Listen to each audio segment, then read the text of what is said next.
اعتراض نمبر 12 اور 13 ہیں، اور ان دونوں اعتراضوں کو اکٹھا اس لیے کیا جا رہا ہے کہ ان دونوں کا دراصل سہو اور نسیان سے تعلق ہے۔ جو لوگ کثرت سے لکھنے والے اور کام کرنے والے ہیں وہ ان سے کبھی سہو بھی ہو جاتا ہے، حوالے میں کوئی غلطی بھی ہو جاتی۔ تو ان صاحب نے جو ہمارے معترض ہیں ضیاء حدیث رسالے کے، انہوں نے ان صاحب کاتب کو بھی پکڑا ہے اور ان کو جھوٹ بنا کر کھڑا کر دیا اور پیش کر دی۔ چنانچہ حضرت مرزا صاحب کی ایک کتاب شہادت القرآن کا وہ یہ حوالہ پیش کرتے ہیں، اگر حدیث کے بیان پر اعتبار ہے تو پہلے ان حدیثوں پر عمل کرنا چاہیے جو صحت اور وثوق میں اس حدیث سے کئی درجے بڑھی ہوئی ہیں۔ مثلا صحیح بخاری کی وہ حدیثیں جن میں آخری زمانے میں بعض خلیفوں کی نسبت خبر دی گئی، خاص کر وہ خلیفہ جس کی نسبت بخاری میں لکھا ہے کہ آسمان سے اس کے لیے آواز آئے گی ھذا خلیفۃ اللہ۔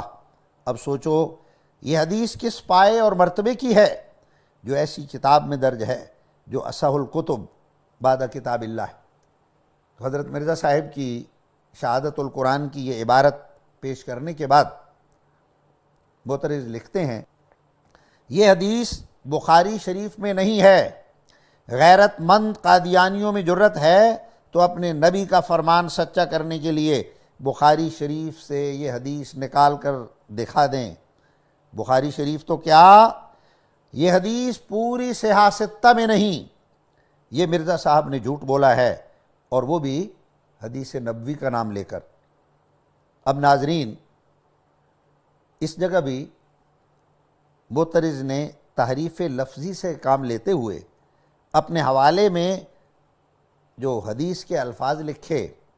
تو وہاں آپ نے نوٹ کیا ہوگا انہوں نے لکھا ھذا خلیفۃ اللہ، حالانکہ حضرت مرزا صاحب کی جو کتاب ہے اس میں یہ الفاظ لکھے ہیں خلیفۃ اللہ المہدی۔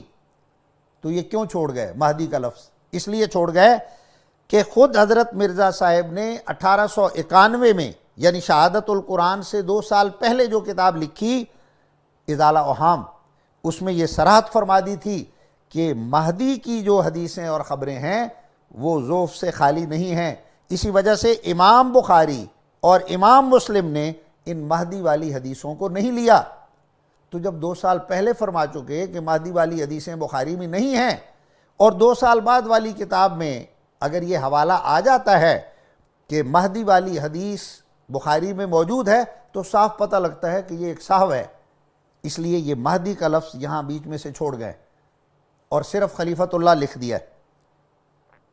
اب میں آپ کی خدمت میں یہ عرض کروں کہ یہ حوالہ اصل میں ہے کیا۔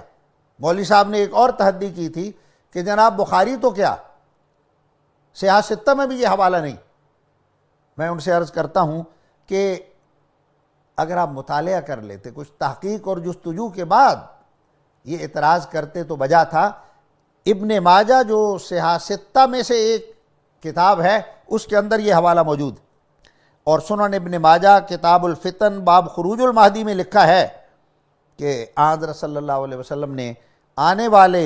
مسیح کے لیے جسے خلیفہ بھی کہا یہ الفاظ استعمال کیے، فَإِنَّهُ خلیفۃ اللہ المہدی، وہ اللہ کا خلیفہ اور مہدی ہوگا۔ اب دیکھیے یہ وہ حدیث ہے جس کے بارے میں ابن ماجہ اس کے نیچے لے کر آئے کہ ھذا اسناد صحیح، یہ بڑی مستند اور پکی حدیث اور صحیح ہے، رجالہ ثقات، اس کے تمام راوی پختہ ہیں، عدل اور ضبط والے ہیں۔ اور آگے لکھتے ہیں وَرَوَاهُ الْحَاكِمُ فِي الْمُسْتَدْرَكِ وَقَالَ صحیح علی شرط الشیخین،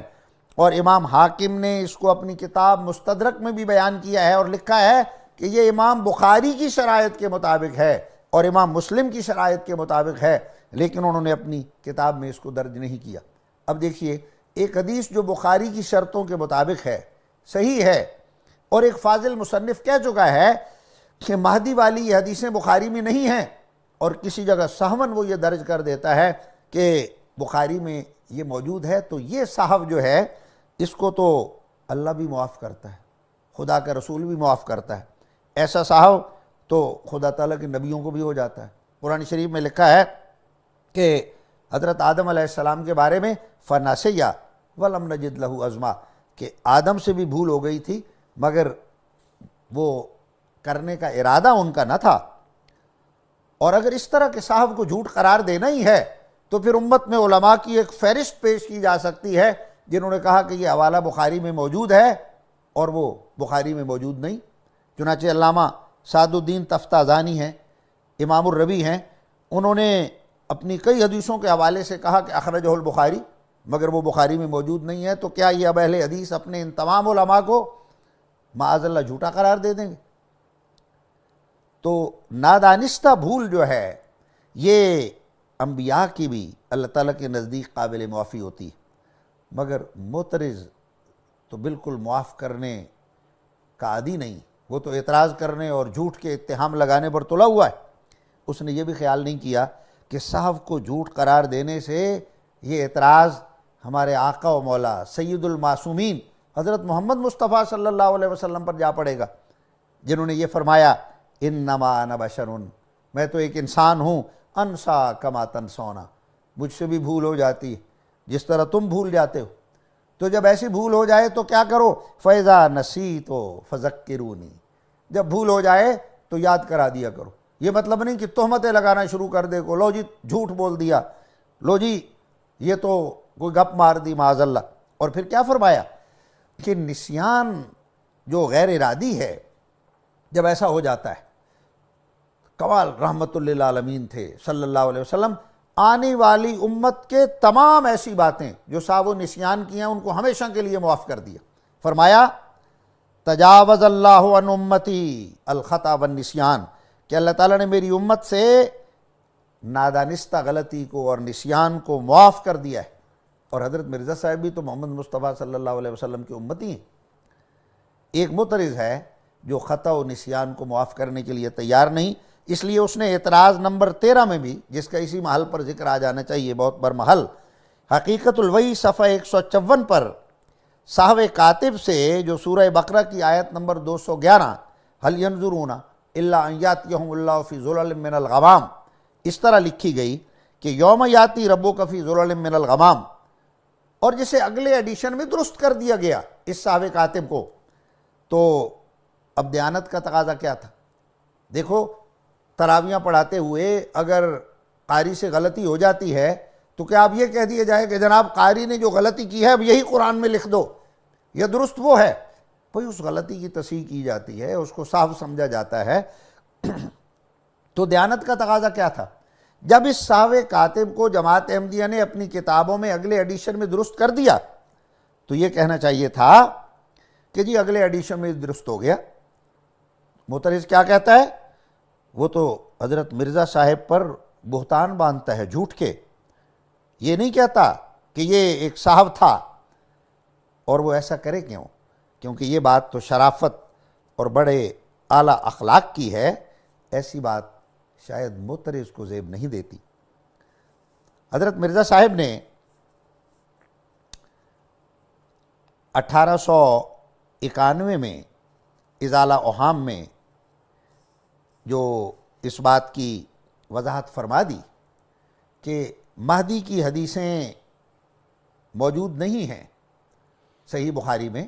تو پھر میں عرض کر ہی چکا ہوں کہ پھر اگر کسی ایک جگہ درج ہو گیا کہ بخاری میں یہ حدیث موجود ہے مہدی والی تو وہ صحابی ہے، آپ کی خود تحریر سے ثابت ہو گیا۔ خصوصاً آپ نے اسی کتاب شہادت القرآن میں لکھا ہے کہ یہاں میں نے حدیثوں کے حوالے پورے الفاظ کے ساتھ تفصیل سے نہیں دیے، یہاں میں اشارے کر رہا ہوں۔ اشارے کرتے ہوئے بعض دفعہ مصنف سے ایسا صاحب ہو بھی جاتا ہے۔ دوسرا ایک حوالہ جس پر معترض نے اعتراض کیا ہے وہ امام ابو عبداللہ نعیم بن حماد جو تیسری صدی کے ہیں، ان کی کتاب الفتن کا ہے، جس کا اسی جگہ ذکر ہوا اور سہون اس کی نسبت جو ہے وہ بخاری کی طرف ہو گئی، مگر حوالہ موجود ہے۔ دیکھیے کوئی جھوٹ تو وہ ہوتا ہے کہ اپنی ذاتی غرض اور مفاد کی خاطر کوئی فائدہ اٹھانے کے لیے آپ کوئی جھوٹ بولیں یا کوئی بات خلاف واقعہ کہہ دیں۔ اب ایک بات موجود ہے، بخاری کی شرطوں کے اوپر ہے، اور سہون بخاری کی طرف اگر نسبت ہو بھی رہی ہے تو وہ قابل اعتراض نہیں، یا ایک اور کتاب میں وہ حدیث رسول اور ارشاد موجود ہے اور تمام مسلمہ علماء اہل حدیث اس کو مانتے ہیں اور نسبت بخاری کی طرف ہو گئی، تو یہ ایک صاف ہے جو قابل عفو ہے۔ چنانچہ وہ حدیث جس کے الفاظ یہ ہیں، ینادی مناد من السماء، آسمان سے آواز آئے گی، الا ان الحق فی آل محمد، کہ حق آل محمد میں ہے، اور زمین سے آواز آئے گی، الا ان الحق فی آل عیسیٰ، کہ حق آل عیسیٰ میں۔ اب یہ آواز جو آسمان سے آنے کا ندا کا ذکر ہے، حضرت مسیح موعود علیہ السلام نے شہادت القرآن کے اس حوالے میں اس کا بھی ذکر کیا ہے۔ اور اگر مولوی صاحب میں ذرا بھی تحقیق اور خدا خوفی ہوتی اور ان حدیث کی کتابوں کو ڈھونڈتے تو یہ حوالے تو حدیثوں میں موجود ہیں، مگر یہاں یہ پیشگوئی آسمان سے آواز آنے کی جس شان کے ساتھ دور حاضر میں پوری ہوئی ہے، میں آپ کی خدمت میں اس کو پیش کرنا چاہتا ہوں۔ یہ ایک بڑا عظیم الشان تاریخی واقعہ ہے